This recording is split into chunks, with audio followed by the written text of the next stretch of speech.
সাধারণত অনেকেই আমাকে জিজ্ঞেস করেন কিংবা কৌতূহল থেকে জানতে চান বিয়ের কতদিন পর সন্তান নেওয়া উচিত। প্রাথমিক অবস্থায় এই প্রশ্নের মেডিকেল সায়েন্স কি বলছে?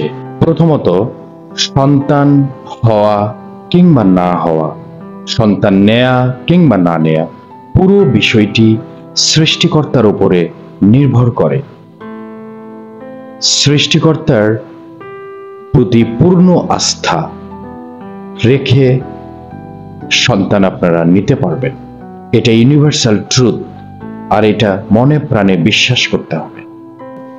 গবেষকরা বলছেন বিয়ের 2 থেকে 4 বছরের মধ্যে প্রথম সন্তান নেয়া উচিত। সাধারণত এই সময়টুকুতে একজন স্ত্রী ফিজিক্যালি অর্থাৎ শারীরিকভাবে উপযুক্ত থাকেন, পাশাপাশি হরমোনাল কোনো ধরনের অ্যাবনর্মালিটি থাকে না। তাই এই সময়টি উপযুক্ত একটি সময় প্রথম সন্তান নেয়ার। অন্য গবেষক দল বলছেন প্রথম সন্তান নেয়ার 4 থেকে 8 বছরের মধ্যে দ্বিতীয় সন্তান নেয়া উপযুক্ত সময়। আপনারা জানেন প্রতি বছর অসংখ্য স্ত্রী ইনফার্টিলিটি সমস্যাটিতে ভুগছেন।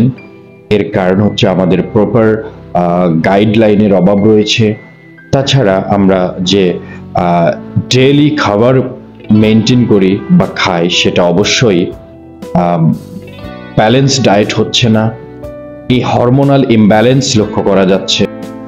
সর্বোপরি সৃষ্টিকর্তার উপরে ভরসা রেখেছেন সন্তান নেয়ার জন্য, সর্বোচ্চ ফলপ্রসূ চেষ্টা করছেন, কিন্তু আশানুরূপ ফল পাচ্ছেন না কিংবা আপনি কনসেপ্ট করছেন না, তাহলে অবশ্যই আপনার শারীরিক কোনো ইমব্যালেন্স কিংবা হরমোনাল কোনো অ্যাবনর্মালিটি আছে কিনা সেটা যাচাই করার জন্য অবশ্যই একজন গাইনি স্পেশালিস্ট, যিনি ইনফার্টিলিটি স্পেশালিস্ট, বন্ধ্যাত্ব বিশেষজ্ঞ ডক্টর রয়েছেন, আপনারা এই ডক্টরের পরামর্শ নিতে পারেন।